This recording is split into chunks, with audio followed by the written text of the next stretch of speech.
Masechet Beisah, Daf 37. We will be getting to the next Mishnah, which is going to be an important topic of Berira and Eruv Techumin. But right now we're on this Mishnah, which is talking about categories of Shivut, things that are prohibited on Shabbat and on Yom Tov, even though they're not an official melacha, nevertheless, they're not restful. So we discussed the first category, and now we're going to talk about the second categories of reshut and mitzvah.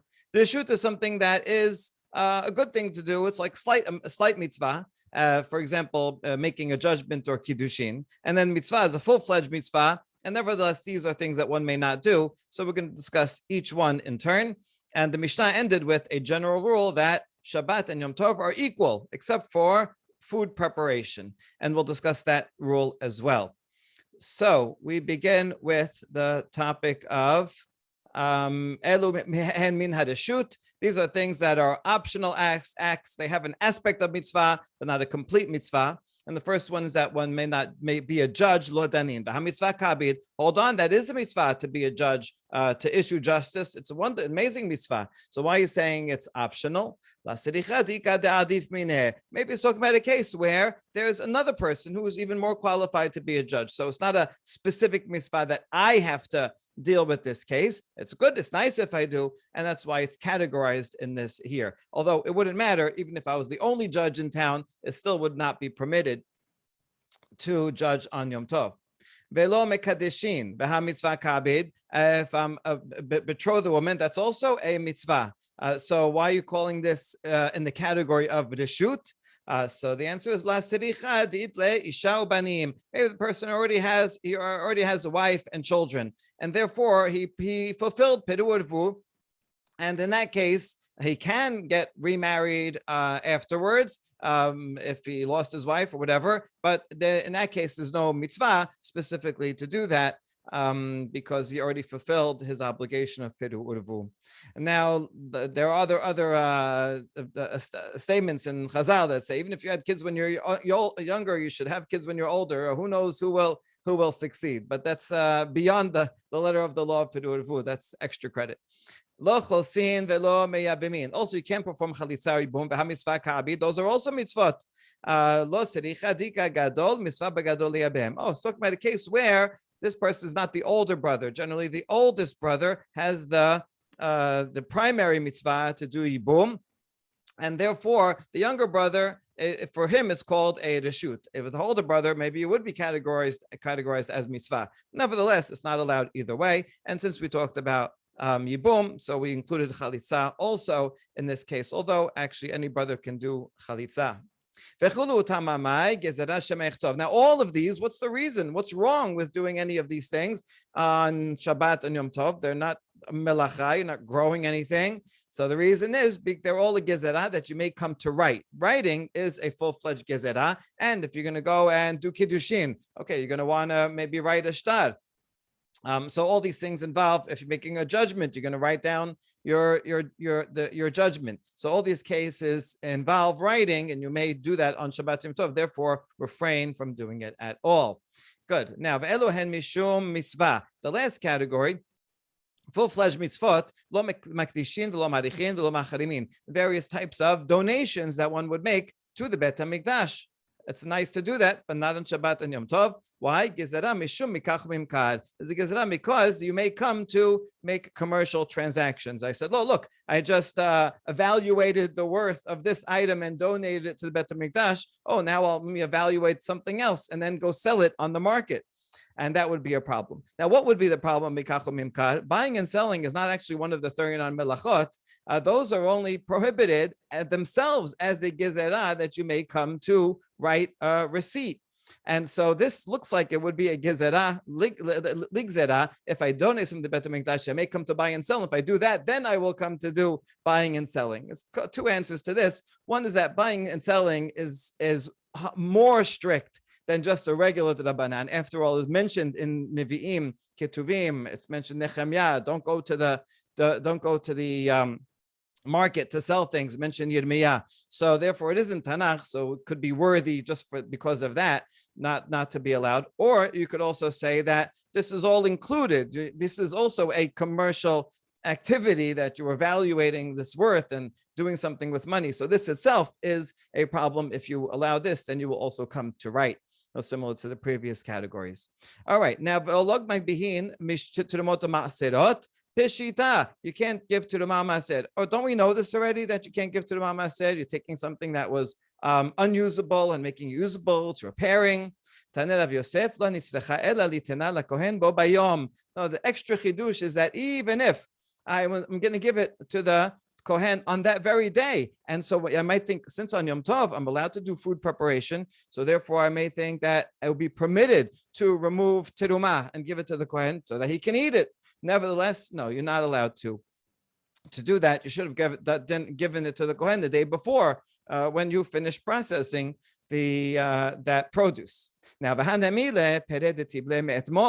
this restriction only applies to tebel that was required that you had to bring to the Mama said from the day before Yom Tov.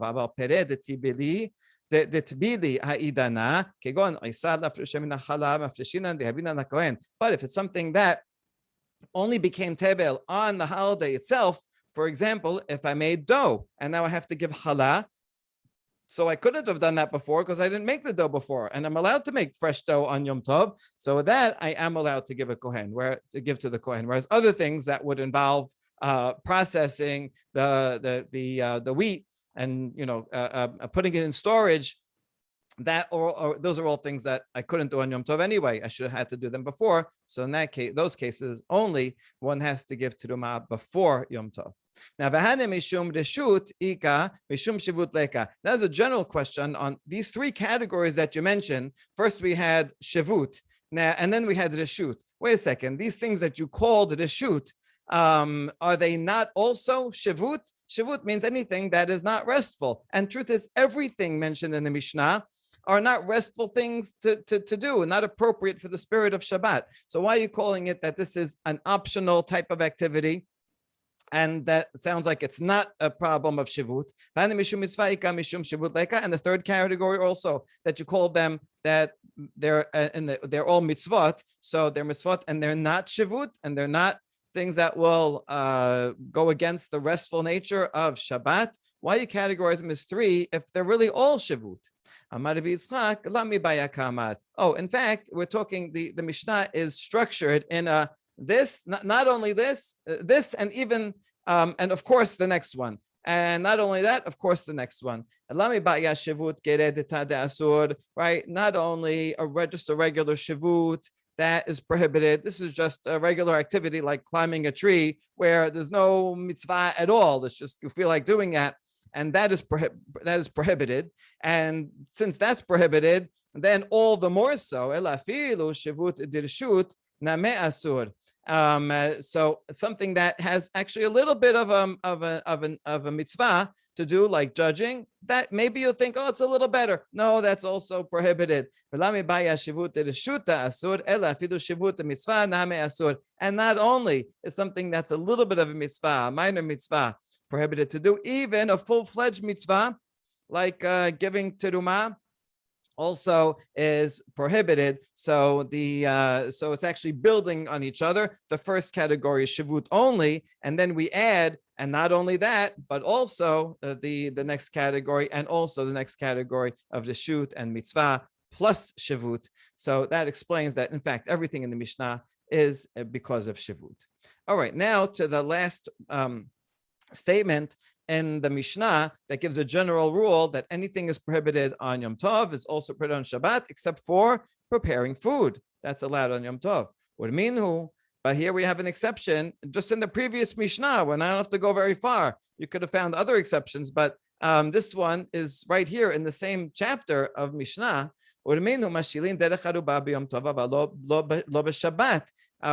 that if there's fruit drying out and it's all ready, and it's going to rain, so you can save it on Yom Tov by throwing it down the skylight, but you cannot do that on Shabbat. So here's another case where it's not cooking and food preparation, and nevertheless it's another item that you cannot do on Yom Tov. This is because of exertion. So you can do that on Yom Tov. You can exert yourself on Yom Tov, but not on Shabbat. So this is another example of an exception that this Mishnah didn't say, even though the previous Mishnah did have it. So what's going on? How come there's a contradiction between the previous and this Mishnah? Amar Rav Yosef, la kashya, how to be Eliezer, how to be Yoshua. We're going to offer a couple of answers to this. The first one is the difference between these two Tanaim. Then we're going to see maybe it's difference. We're going to reject this, and then we're going to say it's a difference between Bet Hillel and Bet Shammai. Okay, so we're comparing this to another statement that they say. Let's see what do they say. Tanya. We saw this case already. That on Yom Tov you have two animals fall into a pit. And they are related. One is the mother and one is the child, male child or female child, either way. And now they're in the pit and you want to save them. Well, it's Yom Tov. So you're allowed to pull it up if you want to eat it. The problem here is that since if there were just two random animals, you could say bring up both. But here it's a mother and a child, and you're not allowed to do shechita on a mother and child on the same day, as per Vayikra. So Rabbi Eliezer Omer, Ma'alet Harishon, Amenat Shochato, Veshochato, Vasheni Oseh Lo Parnasa, Bimkomo Kedei Shelo Yamut. Rabbi Eliezer is stringent, and he said you can bring up the first one in order to slaughter it, and you slaughter it and eat it, so that's permitted. The second one, you can't kill on Yom Tov because it's the child or it's the mother, and therefore that you have to leave in the pit, and you can just send down food to sustain it so it doesn't die, but you can't bring up both. So you see, according to the Rabbi Eliezer, extra exertion is not allowed. And so therefore, even on Yom Tov, it's not allowed. So the Rabbi Eliezer would be the author of our Mishnah that says Shabbat and Yom Tov are the same, and he would disagree with the previous Mishnah that said you can throw the dried fruit down the chute, because that's exertion, and he doesn't allow exertion. So the Rabbi Eliezer is the author of this, our current Mishnah. And the Yoshua Omer, Ma'aleh Harishon Amenat Shochato, Ve'eno Shochato, Chozir Ma'arim Ma'aleh Sheni. That says Ze Shochet, but that says Ze Shochet. The Yoshua offers a loophole. What you could do is you bring up the first one, you say, I'm going to slaughter the first one. And then after you bring it up, you say, I changed my mind. And then you bring up the other animal, and then you slaughter either one, whichever one you want. So you can use this artifice. And so he permits this, even though it's extra work. You're exerting yourself and bringing up two animals. But Rabbi Yoshua says for a financial loss, it's okay. So it makes sense that Rabbi Yoshua would be the author of the previous Mishnah that also allowed extra exertion for monetary loss by saving the fruit and throwing it down the skylight. And now we can resolve the contradiction between the two Mishnayot. They're two different authors. But Abaye tells Rabbi Yosef, no, I don't accept this. You're comparing apples to oranges, comparing two different cases. And there's no reason to think that Rabbi Eliezer and Rabbi Yoshua would agree what they said regarding picking up the animals from the pit, that they would apply the same logic here, because we're going to reject it from both sides. Mimai. Rabbi Eliezer, who said that you can't save both animals over there, the reason why you can't save both animals is because you can send down food and feed them, so you won't have monetary loss. But here, regarding the fruit that's dried out, there's no way to save them. It's going to rain on them. And so maybe even the Rabbi Eliezer would agree that in our case, it is permitted. And so therefore, the Rabbi Eliezer may very well be the author of the previous Mishnah. And so what you said is not good. And the other way around also. Rabbi Yoshua was only lenient in the case of animals because he found a legal loophole. You can make this artifice and say, I want to eat this one. No, I changed my mind. I'm going to do shechita on that one. But in the case of fruit, it's not possible to make an artifice. So like, what are you going to say? It's just, there's just exertion. There's no way around it. So maybe he would in fact say that he does not agree with the previous Mishnah, and so therefore, both ways that you split the Mishnayot in terms of authorship are not necessary, and therefore that solution is rejected. So we go back to our question that the previous Mishnah said Yom Tov is more lenient regarding exertion, and our current Mishnah says they're equal. So what's going on? And here's our second and final answer. Ditnan Bet Shammai elamar papa lakasha Bet Shammai. We're going to show that our current Mishnah is actually opinion of Bet Shammai, and the previous one about the fruit is Bet Hillel. This is a bit strange because we're saying that our Mishnah is Bet Shammai, And usually we don't want to restrict the Mishnah to Bet Shammai, but that is going to be the conclusion. So let's see. Ditnan Bet Shammai omrim en motziin lo takatan velo tadula velo sefer Torah l'shut rabim uBet Hillel matirin. So this Mishnah regarding carrying on Yom Tov, carrying is permitted. Bet Hillel says you can carry anything that you need for Yom Tov, even if it's not food. Bet Shammai says only if it's food, and therefore you may not carry a child, a lulav, a sefer Torah, even though these are all important things that you want to use on Yom Tov. Nevertheless, carrying is only permitted for food. And so you see that according to him, any type of extra exertion is not permitted. And so Bet Shammai says Yom Tov and Shabbat are the same, right? Except for food, which the Mishnah, second Mishnah already said. Otherwise, they're the same. So Bet Shammai will be the author of our current Mishnah, and Bet Hillel, who allows extra exertion on Yom Tov is more lenient. He would be the author of the previous Mishnah.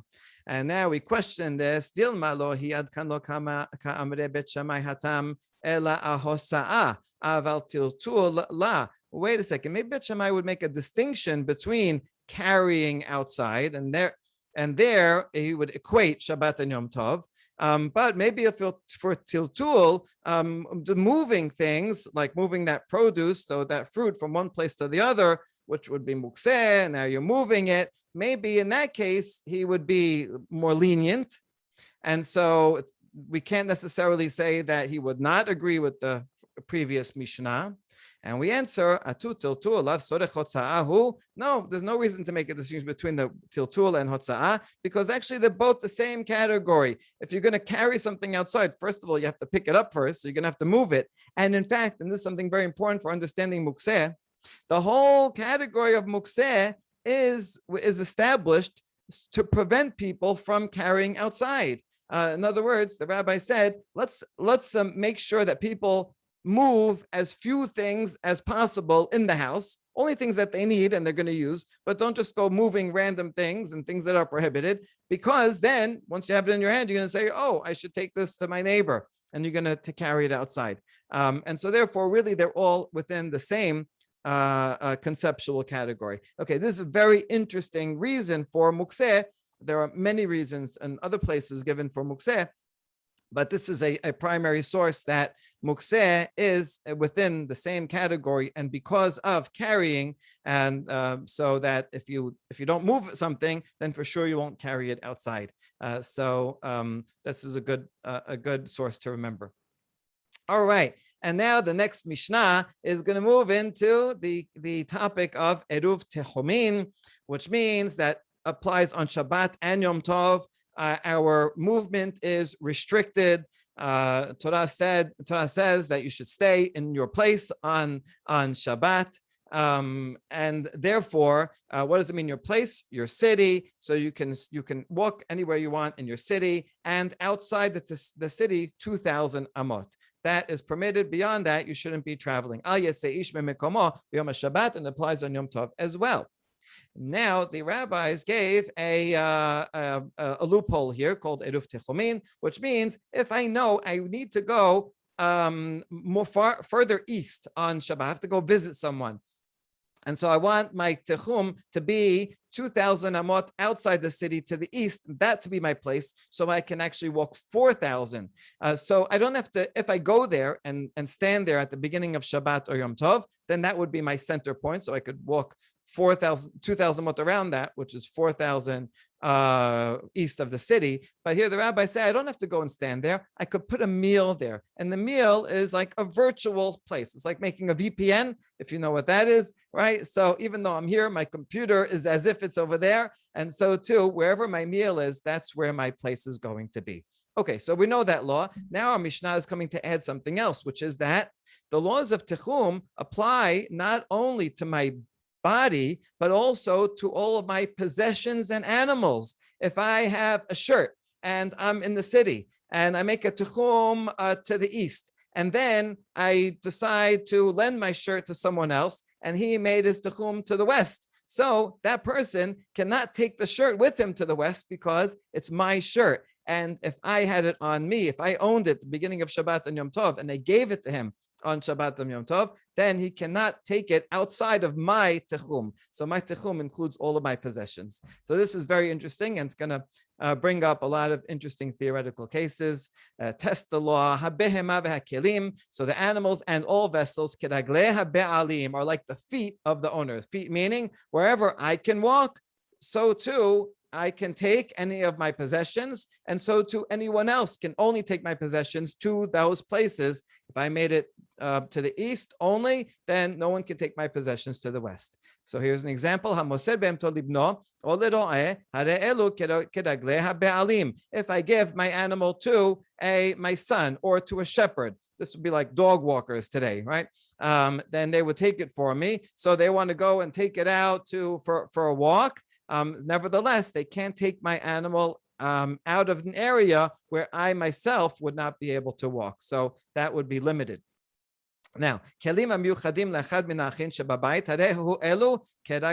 let's say you have a few people living in the house, brothers, they're living in the house together, they share it, they own it together.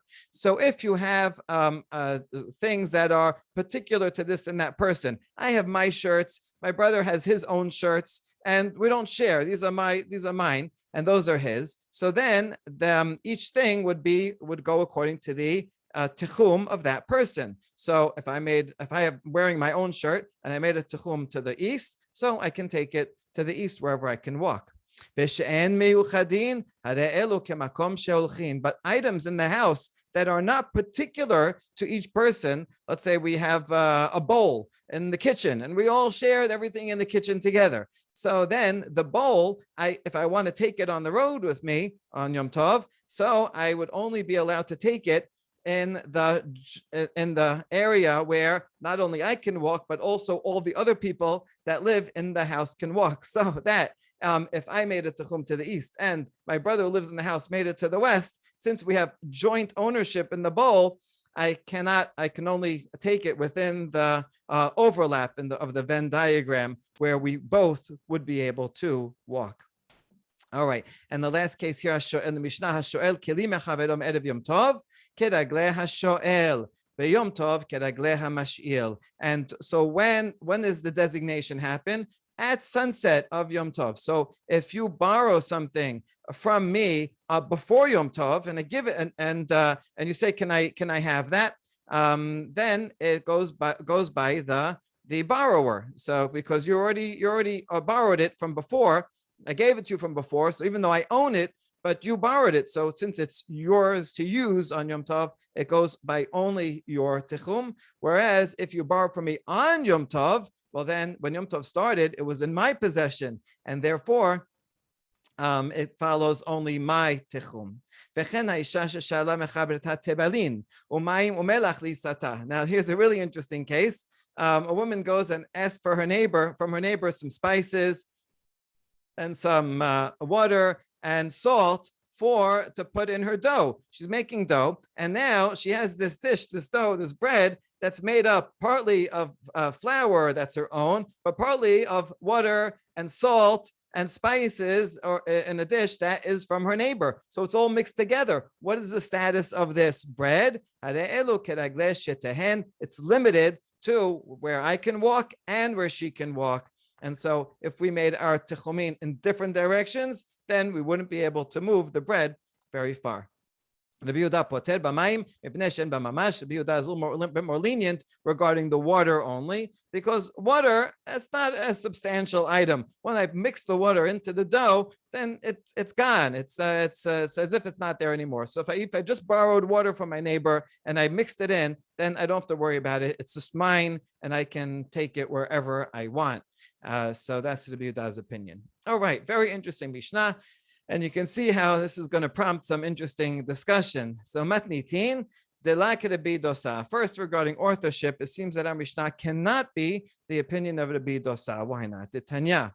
Rabbi Dosa Omer, v'amri la Abba Shaul Omer, because they're Braita, in which either Rabbi Dosa or Abba Shaul is the author, and it says, halokech behema mechavero me'erev Yom Tov, afal pi shelo mesara lo ela beyom Tov, harehi keragleh halokeach. So this Braita is expanding on the Mishnah and saying that if someone takes purchases an animal from his friend on Erev Yom Tov, even though it was not delivered until Yom Tov itself, nevertheless, the buyer, since the buyer already paid for it, already bought it and owns it, it doesn't matter that it wasn't delivered yet.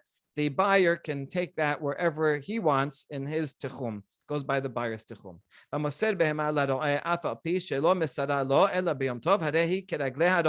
second case is the one that's parallel to our Mishnah. If I give I hand my animal over to the professional shepherd, even if I didn't give it to him except on Yom Tov, in other words, before Yom Tov or on Yom Tov, it follows the legs of the shepherd. Even on Yom Tov, I give it to him. The shepherd can take it wherever he wants. So you see that Rabbi Dosa is much more lenient than the Mishnah. The Mishnah mentioned the very same case and said, if I give my animal to my son or my shepherd, then it follows my legs, and he can't take it any farther than my tichum. So you see, the Rabbi Dosa is more lenient. Well, we try to answer it. Actually, we can reconcile it. That one is talking, the Braita is talking about where there's one shepherd. When there's one shepherd in the town, right, and he takes all the animals of the town, it's like one dog walker for the block, right? So then before Yom Tov starts, I know that I'm going to give it to that specific shepherd. So therefore, even it doesn't matter that I didn't hand it to him beforehand, since I know that he's going to be the one that's going to be taking it around. So it's like he has it already, and that's why it goes by the tichum of the shepherd. Whereas our Mishnah was talking about where there's two or more shepherds, and I don't know which one is going to come and take it. I don't know which one I'm going to give it to, and therefore it's not decided. So it's mine, the owner, and the shepherd who takes it cannot take it outside of my tichum. And the proof to this reading is that in the Mishnah, it doesn't just say la ro'eh like it does in the Braita, which is just the shepherd, but it says to his son or to a shepherd. So son or shepherd. And so that shows that there was an option. Okay, you don't have to read the Mishnah this way. It could be a case where it's only a son or only a shepherd. But we're assuming that's talking about a case where he could have given to a son and a shepherd, either one. So he sees more than one person, and that's why it goes by the legs of the owner in the Mishnah. Now, halacha l'maaseh in that case, Amar Rabba bar Chana, Amar Rabbi Yochanan, halacha k'Rabbi Dosa. Very good. Rabbi Yochanan says the law follows Rabbi Dosa. Hold on. Mi Amar Rabbi Yochanan hachiv, Amar Rabbi Yochanan halacha kistam Mishnah. Wait a second, we have a contradiction because he says another statement of the same Rabbi Yochanan says it follows the Mishnah. Utnan habehema v'kelim k'reglei habe'alim. And the Mishnah says it goes by the feet of the owner, and Rabbi Dosa says it goes by the shepherd. So which one is it? So the answer is actually it could be both. We just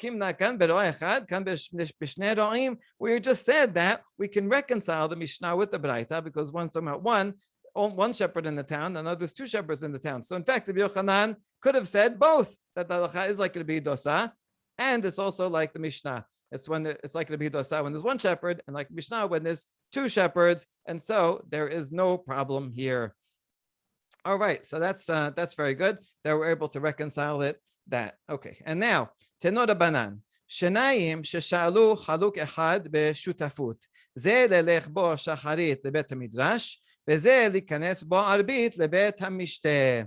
So here we're going to have a case that really instantiates the limits of how this works. So two people together borrowed one cloak, and they're going to be partners in sharing this cloak. Had the two people share one cloak, and they said, "Listen, I need it in the morning because I'm going to go to Bet Midrash." And the other one says, "Listen, I'm going to need it at night because I have a party, and so I'm going to use it at night." So that's how they'll share it, and this is all happening on Shabbat or Yom Tov. Now, the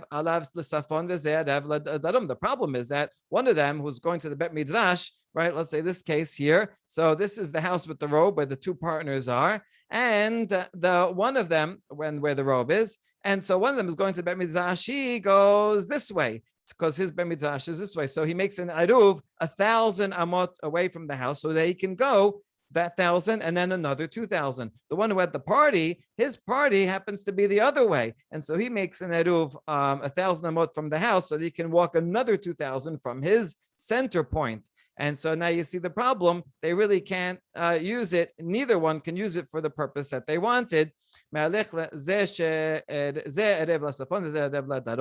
זה שערב עליו לצפון מהלך לצפון כרגלי מי שערב עליו לדרום, וזה שערב לדרום מהלך לדרום כרגלי מי שערב עליו לצפון. The one who did it from the south can only go as far as the northern guy can go southward, and the one who did it to the north can only go northward as much as the southern one can go north. In other words, in this diagram, they can only carry it in the green area, so that this guy can't go to his Bet Midrash with the cloak, and this guy cannot go to the party with the same cloak. So this was not a good idea. And so it doesn't work at all. Maybe he could find a closer Bet Midrash within the 1,000 amot. And let's say they both of the Bet Midrash was far, 4,000 amot. He made the eruv 2,000 amot away, and this guy made his 2,000 amot in the other direction, and so that their Shabbat limits are exactly in the middle. Well, then they can't move it at all from that spot. They could only wear the robe in that one spot, and they can't move. And so they borrowed it for no reason. So this is good to know in case you ever want to borrow a robe in the joint partnership. Itemar, another case. Two people joined together to buy a meal that they're going to share on Yom Tov. And this meal consists of a barrel of wine and an animal, and they're going to do shechita on the animal in Yom Tov and cook it, and then they're going to split it, and I'll take these pieces of meat and those pieces of meat, and the barrel of wine also. I'm going to drink some, and you're going to drink some. So we're going to split it. Now, Rav Amar chavit muteret ubehema asura, u'Shmuel Amar chavit nameh asura. And so let's say that these were in different areas. We made techum in different places. So Rav says the chavit is permitted, the wine is permitted, but not the animal. Shmuel says both of them are not permitted and cannot be transferred. Right? Let's say it was a case like this, right, where my techum is here and your techum is there, and we have the wine and the barrel in the middle, the wine and the animal in the middle, and so according to Shmuel, they're both prohibited because, right, since it's in the middle and you can't take it this way, I can take, and we shared it at the beginning of Yom Tov. Here's Shmuel's reasoning. At the beginning of Yom Tov, we both shared this animal and the wine, and so therefore we can't move it on Yom Tov. And Rav says, listen, for the wine it's okay. You know why? The Gemara is going to explain this in a minute. I'll just say it now. The wine is easily dividable, right? We could theoretically just take two pitchers and split it. So the wine, you could say, is pre-divided, but an animal you can't pre-divide. The animal is alive. So Rav is making a distinction between things that are easily dividable and things that are not. So let's see the challenge to Rav. My kasabarav, ikasabar yesh berera. Afilu behema tishtere, v'ikasabar en berera, afilu chavit name asura. So now we get to the topic of retroactive designation, and this sugya that we're going to learn here is one of the main places where it's discussed. So here the thing is that what does Rav think about berera, about retroactive designation? If he thinks that it can be done, then even for the animal it should be permitted. Retroactive designation would say as follows: we jointly own this animal. Now, I don't know which part I'm going to eat, which part you're going to eat, but on Yom Tov, when we do shechita, and then we cut it up into parts, and I say, I'm going to take the ribs, and you say you're going to take the leg, then retroactively, we will have designated that even before Yom Tov, that part was mine, and this part was yours. So if so, then when I made my eruv to the right, so I made my eruv with all of my pieces of the animal, and you had yours with all of your pieces of the animal. So then the animal should be allowed if you think that there is berera. And if you think there's no berera, afilu chavit name asura, then even the wine should be prohibited because the wine is all mixed together. And I don't know which part of the wine I'm going to eat and which atoms of wine you're going to drink. And therefore, the wine should be prohibited because at the beginning of Yom Tov, it was all shared. And only on Yom Tov did we decide, I'm taking this part and you're taking that part. And so if there's no berera, then the wine also should be prohibited. Well, what is the logic to permit a shared animal, of shared wine, but prohibit a shared animal? That's the question. And here's the answer. Le'olam kasabad yesh berera. Really, Rav says there is. You can do retroactive designation. And that's why the wine is no problem. And the problem with an animal is that it depends on, each limb depends on the other limbs. It's a integrated organic whole, and the heart can't live without the brain, and can't live without the liver, and the meat can't live without itself. All the blood and everything is going around and is absorbing necessary nutrients from each other. And so therefore you can't retroactively designate and say, oh, the brain, that was mine from before. Yeah, but if the brain was mine and now, the brain affected the other parts, and the blood from here went over there, and so now it got all mixed up, and therefore the animal is a lot more complicated than the wine.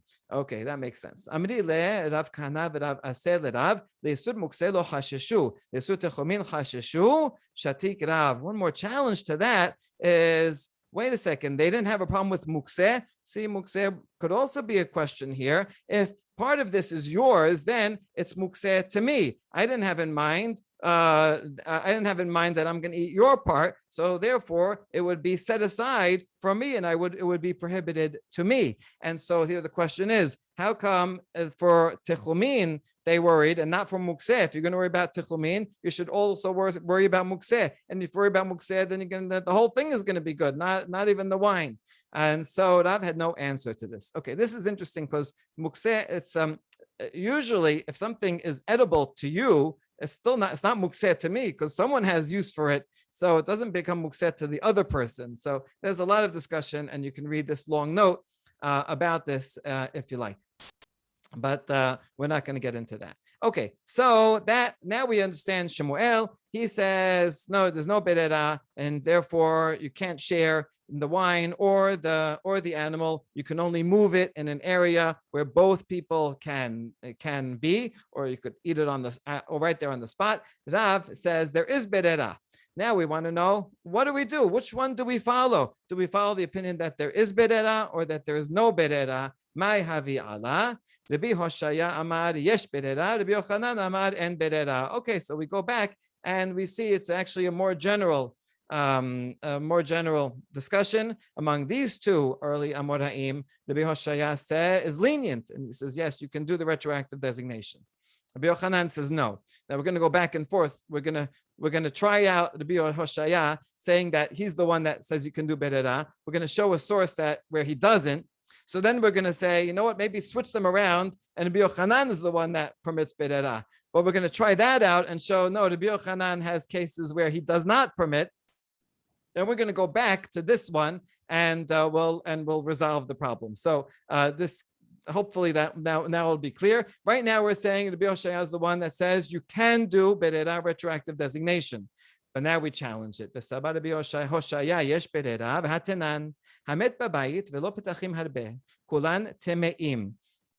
have a case here where there is a corpse inside a house, and there are many entrances to the house. If so, all of the entrances are impure. So it fills up, in other words, the corpse fills up the whole room. It'll even fill up like the hallways where it may go out. And even if there's a door and the door is closed, and let's say there's an overhang on the other side of the door, even something that is under that overhang will also become tameh of an ohel. And all the entrances, because we don't know which one, the body will end up being carried out. So therefore, they're all tameh. However, niftach echad mehen hu tameh v'chulam tehorim. If you open one of them, then it's clear that the one that's open, the body is going to go out that way. So that one will be tameh. Anything under there, but after that, anything under the other closed overhangs, overhang door entrances will be tahor. Not only if you open it, even if you don't open it, but you think about it. So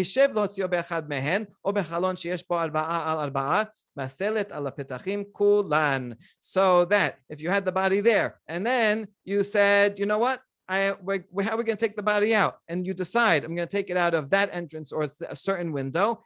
just by thinking it, everything that is then placed under any of the closed doorways, other doorways I didn't think about, will be okay, will be saved, they'll be tahod, and except for that one. Okay, good. So that's the case. Now, within that, we have a machloket. Bet Shammai omrim v'hu shechisheb alav ad shelo yamut hamet, ubet Hillel omrim af mishemut hamet. When does this thinking have to happen? Bet Shammai says it has to happen before the person dies. You see this guy, oh, he's about to die.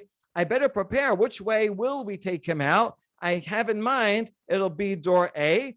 That's good. So then before the tum'ah even came into existence, I already had in mind door A. That will save doors B, C, and D. So that's Bet Shammai, who is more stringent. Bet Hillel says, even after the person dies, even then, where the tum'ah already spread all around, even then I can think about, door A, and then only door A will be tameh. Now, that is all the Mishnah. And on that, the Itamar Allah, the Hoshaya commented on that. The Taheret HaPetachim, Mikan ul Haba. So he explains that when Bet Hillel says that you can think about which door you want after the person dies, that will only save something that is placed under the doorways B, C, and D after I thought about it.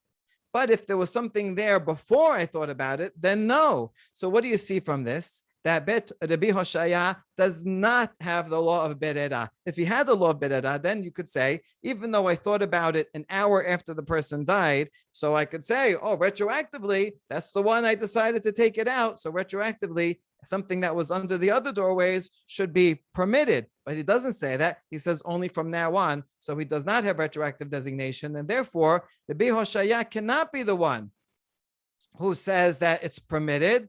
So you know what? Let's change it around. Epuch, Rabbi Hoshaya Amar and Berera. Rabbi Yochanan Amar Berera. Maybe you remembered it wrong. Rabbi Yochanan is the one that permits Berera.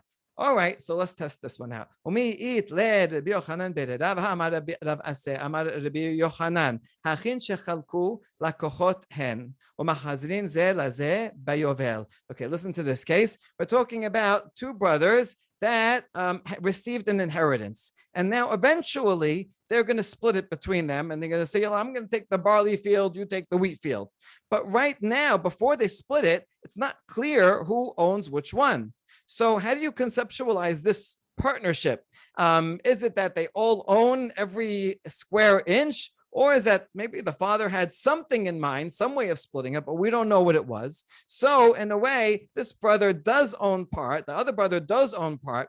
When they decide that I'm going to get the wheat and you get the barley, then they're in effect, they are transferring ownership from one to the other, right? Whatever share you had in the barley, give it to me. Whatever share I had in the wheat, I'll give to you. And so therefore, they are considered like purchasers. It's as if they owned each other's land and they purchased it from one another. What's the nafkamina? That when a yovel comes and in a yovel, everything goes back to its original owner, that would mean that whatever we decide is going to be undone in a yovel. And my wheat field, you may have owned part of it. Has to go back to you.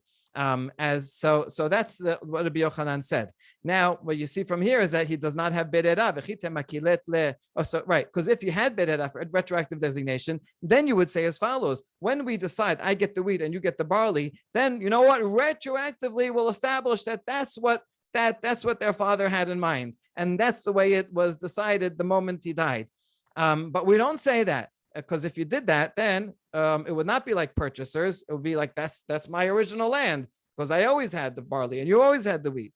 And but he doesn't say that. Instead, he says like purchasers, which means it's not retroactively designated. So now we have a problem. Rabbi Yochanan also cannot be the one who has retroactive designation. So what are we going to do now? What are we going to do now? Or maybe only in a deoraita law, like this Yovel law, that in that case, no, that's a serious thing, and so we don't allow berera. Maybe in a drabanan law, like eruv techumin, maybe in that case he would say, yes, you can do it, and you can go both ways. Bedrabanan mi'itle v'hatane ayo. But now we're going to reject this too. We're going to show that Even in the Rabbanan law, Rabbi Yochanan does not allow Berera, so this is going to be rejected. So let's see this case. This is also a really interesting case. It's a case where I'm in one city and I know on Shabbat or on Yom Tov, a speaker, a rabbi is going to come, but I'm not sure if he's going to come to the east or to the west. So I make an eruv in both directions. I put a meal to the east and a meal to the west, and I make a condition. Can I do that? So Rabbi Yehuda Omer, en adam matne al shnei devarim ke'echad, ela im ba chacham lemizrach eruvo lemizrach, v'lema'arav eruvo lema'arav. Ilu lechan ulchan lo. So Rabbi Yehuda says you cannot make two contradictory conditions regarding eruv. Here's what you can do. If you know that a certain rabbi is coming, Rabbi Cohen is coming to town, but I don't know which way he's going to be, then that's okay. I don't know if he's going to be to the east or the west. So I say, if I hear that he's lecturing in that Bet Knesset to the east, then I want the one that the meal I placed to the east to be my eruv. And if I hear that he's speaking in the lecture hall in the west, then I want that meal to be in the west. And whichever way he comes, that will be the one. That's okay.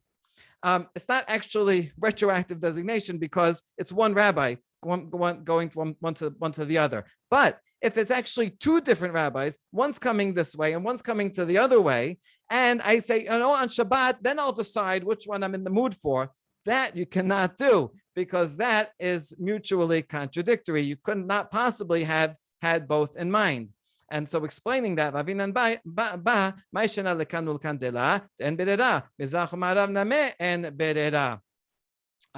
so we wonder about this. Wait, what's the difference between the two cases? How come when it's two rabbis, one coming from here, one coming from there, I can't do it? Because there's no retroactive designation. I can't say whichever, if I go to Rabbi Cohen, then it shows that that's the one I wanted. Or I go to Rabbi Levi, that's the one shows I didn't want that one. That I did want that one, not the other one. So we don't have retroactive designation. Well, in that case, even if it's only one rabbi, but I don't know where he is, that would also be it would also require retroactive designation to occur. So what's the difference between if it's two rabbis coming and I don't know which one I'm going to do, or one rabbi but I don't know which direction he's coming from? So Rabbi Yochanan explained it. It's talking about a case where the Chacham was already in the place where he's going to lecture tomorrow. He's already there before Shabbat started. So in fact, it's not retroactive. I don't know what it is right now. We're talking about, 10 minutes before Shabbat starts, I place the meal here and the meal there. So I happen to have a lack of knowledge, but that rabbi is in either this place or that place. So it's not a retroactive designation. It's just a designation right now on condition. If he is there to the east now, then I want the east. If he's one to the west now, before Shabbat starts, then it's one to the west. So it's not retroactive. And who said that? Rabbi Yochanan. So you see from the fact that Rabbi Yochanan gave this explanation, he does not think Berera works, and that's why the rabbi has to be there from beforehand. If it's two rabbis, then there's no way I can know now what I'm going to be in the mood for tomorrow. So now, you know what? Rabbi Yochanan cannot be the one who says that there is Berera, not in the Oraita, not in the Rabbanan. So we're going to go back to what we said originally. Don't switch around the opinions. Really, Rabbi Oshaya is the one that says you can do Berera. When we said he can't do Berera, and we gave that example, that's B'deoraita. He only says in the Doraita you can't. That was the case with the corpse. Aval b'drabanan itle, but Rabbi Yoshaya would say if it's a drabanan law, that like eruvin, then you can. And the last line, darash mozutra lachak Rabbi Yoshaya, and mozutra, he gave a public lesson, and that means it's authoritative. And he said halacha does follow Rabbi Yoshaya, and therefore he would agree, everyone would agree that if it's a Doraita law, you can't do retroactive designation, right? You can't play games like this. This is just, legal fiction. And, the Doraita law is serious. It's either this or that.